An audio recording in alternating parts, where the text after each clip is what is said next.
Welcome everybody to my Cyberwall. This video is for the appointed school administrator in schools that have purchased a school license. That is a license where every user has a login, and that's teachers and learners. And we do have a separate video for admins in classroom licenses. That's where just teachers have a login. So we're going to cover the basic admin that you're going to have to do for your users. It's really straightforward, and I promise you it won't take you too much time. So the first thing you're going to do, let's assume this is your first login, is you're going to log into my Cyberwall, and I have got my username and password saved there. Now what's going to happen the first time that you log in is you will see a screen that's going to come up, which is not on my screen now, where you will need to accept the terms and conditions, and you will also be offered to change your password. You can enter the same password again if you want to, if you don't want to change it. Otherwise you can change your password. So once you've done that, you will come to the My Cyberwall landing page, which is here, and if you have a look on the left hand navigation and scroll down, the bottom tab you will see is called Settings. The other educators in your school won't have this unless they've been allocated the role as school admin as well. So this is really only appears when you have that special permission to be an administrator. So I'm going to click in there. Now you're going to see these two blocks here, Structure and Users. Let's start here with the School Information tab. I'm clicking in here. So the first thing here is that you'll see all your school information is already populated in here. This was done when we set your school up, so everything should be correct. If it's not, you can just edit it and then click on Save. One of the important things here is your learner username format. This you cannot change. The reason for that is you decided on that format, option 1, 2 or 3, on the upload template, so that when you add new learners in the year, the usernames won't appear in a different format, which would obviously cause a lot of confusion. So that you cannot alter.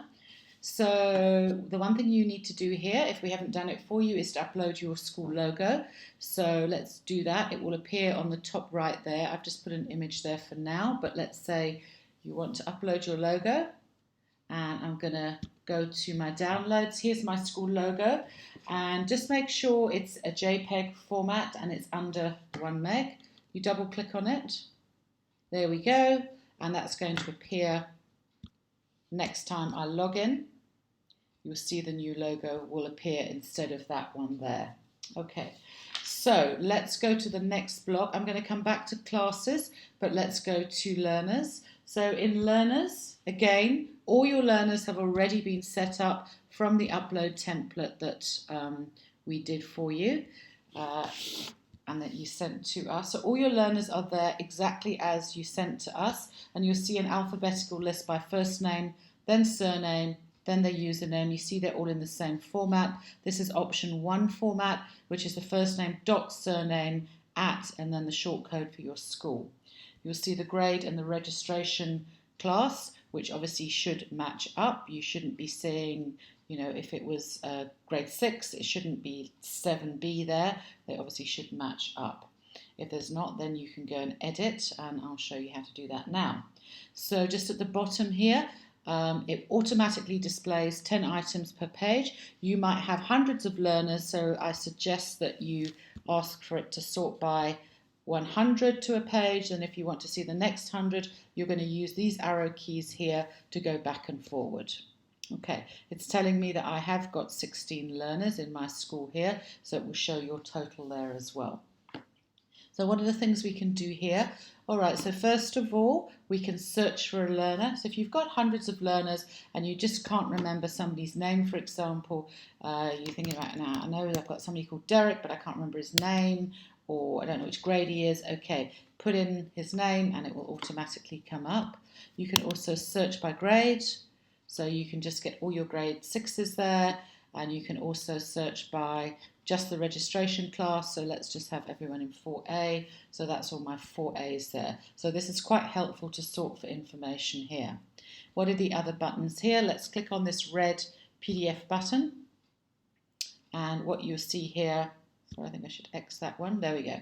So there we go. I have now downloaded a PDF which will be the login labels for everybody in your school, and they will appear in order of the classes and alphabetically. So what is good with this is you can print them on sticky labels. There's 8 per page, give them out to the learners, and they can stick them in front of their workbooks or somewhere safe so they can remember their username and their password. Okay, let me click off that. The next red button is going to print me a list of learners. So let's do that. There it is. It's my learner list. And it just shows me everybody in my school. Okay, that's my total list of learners. You can always use that just to cross-check that everyone has been captured on there. Okay, the next button is to add a learner, which is the plus button here. So every time you get a new learner, don't forget to add them, otherwise they're not going to get work that your teachers are assigning them. It's very simple how to do this. I'm just going to make up some names here. I'm going to add somebody, first name, surname. He's going to be called Bill Bob. I don't need his ID number. I must put him in a grade. So I'm going to put him in 5. And I must put him in a registration class. These are compulsory fields. You must put these in. It automatically has created his username as per the option 1 format, which is first name dot surname at the short code of the school. And I'm now going to enter the password I want to give him, which is just for now going to be Bill. And I'm going to save. So he will be added to my list of learners there. There he is, Bill Bob. Okay, let's just see what else we can do here. So that's how you add a learner, but let's just see what else you can do. So here's Bill Bob. We can delete him. Let's update him. So let's just say he's actually moves up a grade. So let's say we're going to change his grade. Obviously, you need to change the reg class. I'm going to put him into Zulu grade 6 for now. I'll explain the classes a bit later. So that's just updating information, where I could change his password here and I can press save. Now let's say that Bill Bob leaves in term 2. You can see that's updated. If he leaves, please delete him, because that frees up licenses for when you add new learners. So let's just delete him here. Okay, yes, I want to delete him. He's gone. Be very careful when deleting, obviously. If you delete a learner by mistake, you will lose all of his history. So just be very, very careful when you're doing that. Okay, let's go back. That's the learners then. So the educators, the page setup is very similar. Let's have a quick look. Again, it's an alphabetical list by first name, then surname, then the email address. So again, you can use the search button. You probably won't need to with educators because you won't have that many. You can see here we've got 14. Let's display 14. So I'm defaulting to 20 a page. So this is all my educators in this dummy school. So the only difference here, okay, this red button is to print a list of all your educators. There it goes. And that's my educator list there. If I wanted to print my list, let's click out of there. The other things that I can do here are the same. I can change their passwords here. So let's update. So update is, for example, if you wanted to change their surname, if it was a female getting married, you can change their email address. You can make them an admin like you if you want to give them admin permission. And then you can also reset their password here. So let me set Boris's. And this is all you do. Type in the new password twice, press save. Don't forget, it's very important to tell Boris what his new password is. He won't know unless you tell him. So then you press save. So we've updated Boris. And the other thing obviously you can do here is to delete. Let's delete this one. Jane Smith, delete. Are you sure you want to delete them? Again, you're going to lose all their history if you do this by mistake. So please be very careful. I'm saying yes. And the educators being deleted. Okay, they're gone. So now we're down to 13 educators.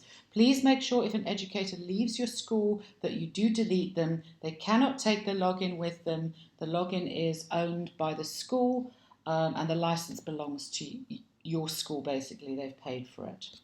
Let's go back to settings, okay, to the dashboard. So we've covered the school info, we've done the learners, we've done the educators. Don't worry about this upload template. This is only something we'll look at again next year when we upload and migrate all the learners. So let's look at classes. All right, what's on the classes screen? Again, this has been set up from your initial upload template. It's really important that these are set up correctly for work that's going to be assigned to your learners. So you need to have the right learners assigned or connected to the correct teacher. So you'll see the list of classes here, and you'll see the number of learners and educators in each class. It's just an overall summary. Again, there's a sort key there. If you want to add a class, if you wanted to add, let's say, another grouping, so you might have like top set maths, for example, or another language group, etc. So you create a new class here. All right, very simple. Give it a name. What name do you want it to display, and what grade? Okay, not going to do that. So that's everything at the top there. Okay, what are the other things you can do here? Let's have a look. You can update it. Okay, that's just if you wanted to change something here. This is very important. You can link the users. So let's say, for example, you see a list of educators and a list of learners here. So it's telling you which educators are teaching which learners in grade A. So let's say now Angela has stopped teaching 4A. Now Amy is now the teacher there. So you're going to just tick or untick to link or unlink the correct teachers to that class. Same thing here. You want to link Brendan here, or he's moved to another class, etc. You're going to do this here. Okay, always press save. What you'll see here is we've also set up language groups. So there's registration classes here, which is like the home class, but we've set up separate language groups per grade. So in this school, the learners are doing either Afrikaans or isiZulu. And the reason why we've set these up separately, and you do not need to do this for each subject, but if, for example, your grade 4 Afrikaans set is being assigned homework, you don't want all your Zulu people to be receiving their notifications and vice versa. So you want the Zulu learners to only be notified of the Zulu work, not the Afrikaans work. And that's why the groupings are set up there, only where you have separate groupings that are doing different work, okay? But otherwise, you don't need to set up separate classes. If you are unsure about that, then yeah, please just let us know. So the other thing you can get here for the class is a class PDF. So you can just check here that you've actually got the correct teachers. There's the teachers that are linked to 4B, and here's the learners that are linked to 4B. You can just double check that that is all correct. Okay, let's go back to the dashboard. So that's basically your admin dashboard. Nothing more complicated than that. If you need any more help or assistance, if you go to resources and you go to, where is it? Tutorials, admin procedures, click in here. You will see the tutorial of everything that we've covered today in detail. You can open up the attachment and print it. So I'd click on that, it will download, and you can print that, you can keep that with you. That's your PDF of exactly what we've covered today. Otherwise, you can just go through it on screen. It's a PowerPoint presentation there. Here's my PDF. So it's exactly what we've gone through today. Okay, it's step by step, exactly how to add a learner, delete a learner, how to delete a class, etc., etc. And otherwise, you can just go through it on screen here. Don't forget always, when you're looking at content, is to full screen like that, so you get a broader view. And then the other thing in resources you might want to have a look at is we briefly touched on the legal stuff. There's copies of all the terms of use, the privacy policy, and for your school will be a school license, so you can download and print those as well, or if you want to keep a copy, they should have already been sent to your key contact to sign anyway. So that's really all that you're going to need to do in admin. If you do need any help with your admin at all, you can email us on support@mycyberwall.co.za. And thank you very much for watching, and good luck.